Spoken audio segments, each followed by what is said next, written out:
It's Saturday morning. இன்றைக்கி காலையில் எழுந்ததும் ஜீரா வாட்டர் தான் எடுத்து குடித்தேன்.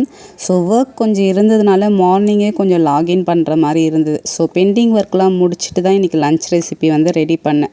நான் மீல் மேக்கரில் சேலட் மாதிரி பண்ணலான்னு வீடியோவில் பார்த்து வச்சுருந்தேன். பட் இருக்கிற பசிக்கு நமக்கு இந்த சேலட்லாம் பத்தாது சொல்லிவிட்டு நம்ம எப்பவும் போலேயே ரைஸ் மாதிரி பண்ணி சாப்பிட்லான்னு ஒன் பாட் ரெசிபி தான் இன்றைக்கி ட்ரை பண்ணியிருந்தேன்.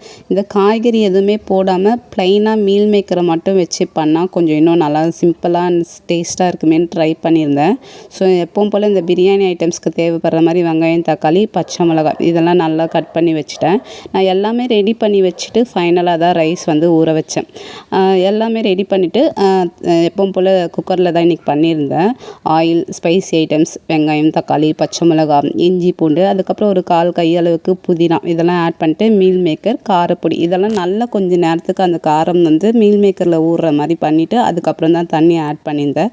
3/4 கப்பு அளவுக்கு 1/4 அளவுக்கு தண்ணி ஆட் பண்ணிவிட்டு ஒரு 2 விசிலே இறக்கிட்டேன். ஸோ மீல் மேக்கர் நான் எக்ஸ்பெக்ட் பண்ணவே இல்லை. பிரியாணி டேஸ்ட் அளவுக்கு நல்லாவே இன்றைக்கி வந்திருந்தது.